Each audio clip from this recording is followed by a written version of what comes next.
Your child may be involved in athletic competition, but what about public speaking competition?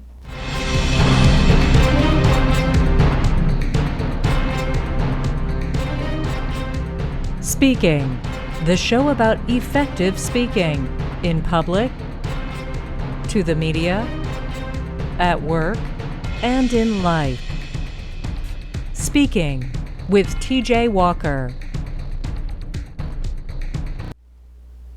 Wanted to take a moment to give a shout out to what I think of as a great organization, Optimist International.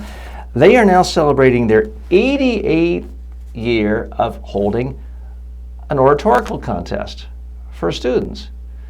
This is a St. Louis-based organization. It's a nonprofit. It's a service organization. Now, forgive me if some of my information seems dated. I'm not an optimist. I've never been a member, but my father was. So I grew up every so often going to the Optimist Club meetings, helping them with their annual Christmas tree sales drives where all the money went to help young people. And by the way, sorry to seem overly indulgent and overly personal, this is the 40th anniversary since I won a public speak or came in second place in an Optimist public speaking contest. This was pretty much my first taste of public speaking. I believe I was 13 years old and the year was 1975. Or excuse me, 1976, and I would have been 13 years old, and I came in, I'm ashamed to say, second place, not first place, but second place in the Optimist Oratorical Contest in Charlotte, North Carolina. I have no idea what I talked about. I do remember I got a nice little trophy, and it was something that helped build my self-esteem as a speaker. Here's my challenge to those of you who are parents, because look, I'm a parent. I have a 3-year-old daughter. We all want to be good parents. We want our kids to fit in. We want them to do what other people do. I do think there's a problem in our culture where there's just an automatic default assumption, well, of course your kids have to do Little League baseball and football if they're boys, and gymnastics and ice skating if they're girls, and swimming, and all of those things can be great, although got some caveats on the football. But why not have a similar attitude towards competition of public speaking and debate? Because that's seen as sort of a rare, almost eccentric thing. You go to a typical high school and there's 1,000 students and maybe 900 of them have been on some form of organized sport team in their life, and maybe 12 have been in a speaking competition. There's something a little bit out of whack there. Because I can tell you firsthand, the skills I learned playing football in 5th grade with a coach screaming obscenities at me and me trying to avoid getting hurt is not a particularly useful skill that I use at all on a daily basis. My skills as a public speaker, in part that I learned from the Optimist Oratorical Contest, are skills that I use every day, sometimes 7 days a week. So if you're a parent, I'd highly recommend that you encourage, I wouldn't force a kid, but encourage your kids to enter oratorical contests. So it's not just Optimist. 4-H Club has them. The Future Farmers of America, they have speaking competitions. When you get older, Toastmasters has competitions for people of all ages. So why not do it? Because it really is a skill that you can use the rest of your life. It's a skill that you can get better at the rest of your life. Try being a 50-year-old trying to get better at tackle football. That is not going to happen. That is a prescription for broken bones and concussions. And I'll leave the concussion debate to another podcast for another day. One other note about Optimist. I do think that they are an organization that doesn't get as much attention as Rotary Club, Kiwanis Club. They're a little more low profile. Some of the men's, and there used to be just men's service clubs. I do believe most of them have integrated now and have men and women. But some of these clubs used to be highly selective. Oh, you want to be in Rotary, at least the way it used to be. We can only have one CPA in Rotary. We can only have one of this. They're trying to make it really big on business networking. But one thing I liked about Optimist is people didn't really seem to be there hustling business that much. It was more about fellowship, enjoying people's companies, having a joke, and service back to the community.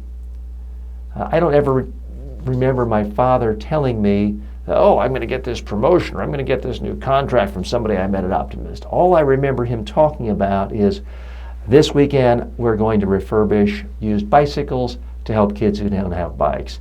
This weekend we're going to be selling Christmas trees, and the money is going to go to an orphanage. Things like that. So I do want to commend Optimist International for what they do, and frankly for playing a role in my own speaking career. So Optimist, keep up the good work.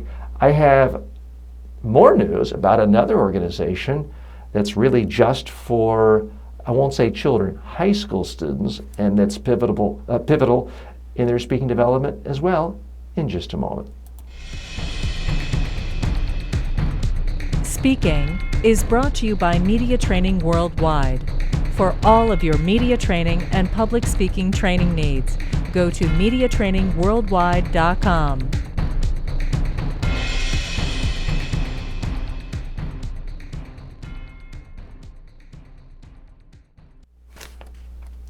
So folks, one of the things I do so you don't have to is I have Google alert settings for various phrases like public speaking, media training, crisis communication. So anything that's in the news, any new product, any new service, I can look at it and figure out, is this something that you need to know about? And something that popped into my news alerts this week, something called Boys State and Girls State. Now this may seem anachronistic and sexist to hear about this, and for all I know they've integrated it somewhat, but the American Legion as an organization has sponsored this for goodness knows how many decades, where in the summer, top leaders from high schools in every state are selected. It's typically 1 or 2 students from every high school, and it is segregated by sex, to my knowledge it still is. So for example, Boys State will have 1 or 2 boys from every high school in the state selected. They get together for 1 week, often at a prominent university, and they recreate the entire state government. They have people run for legislative positions, mayors, governor, speaker of the House, etc.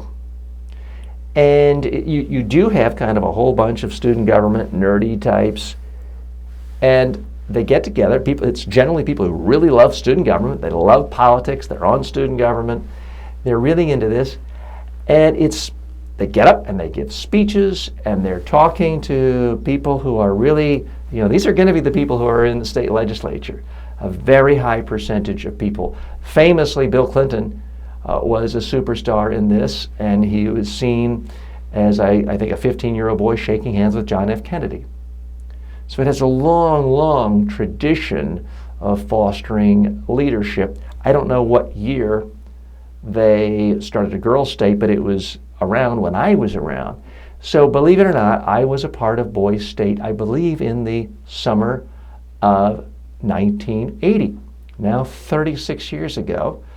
This was held at the campus of Wake Forest. And forgive me for being so self-indulgent this show. I try not to be, but I'm hoping there are lessons there for the rest of you, namely to encourage your children, or if you are in high school, to seek out these opportunities, because they are everywhere, but they're not as easy as just the Little League football team, basketball team, and baseball team, which is thrust in our face all the time. Boys State is a great opportunity to speak in front of a lot of people. Hundreds in most states are invited to this, and you're speaking in front of people who are very ambitious, often the best students in school, often the people that are going to end up in law school with you and other places. So it's a great opportunity. I know that I think I'd started off running for governor in Boys State, didn't make that, but ended up as the Speaker of the House, which, memory can play tricks, or time can play tricks with your memory. I remember that as being the third ranking official in the whole state, so I was happy with my time there. The most memorable thing that happened to me at Boise State is one of the students filled a balloon, a water balloon with something that was not water, that should not be spoken about, threw it out the window, and I believe hit a faculty member, a bit of a scandal and a bit of nastiness. I also remember, as strikingly beautiful as the campus was at Wake Forest University, the food was so awful I lost 10 pounds in 1 week. And I think I went from 165 to 155 in 1 week. But I had a great time, did a lot of public speaking at age 17.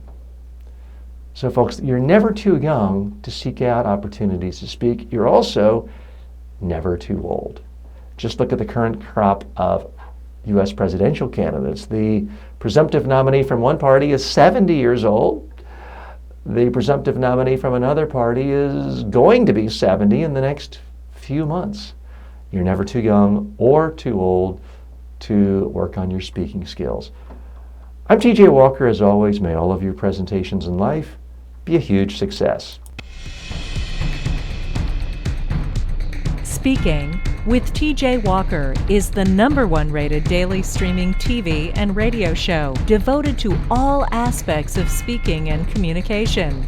If you received value from this show, then please subscribe to it at MediaTrainingWorldwide.com. Please review the show, leave comments, and share it with your friends and colleagues today.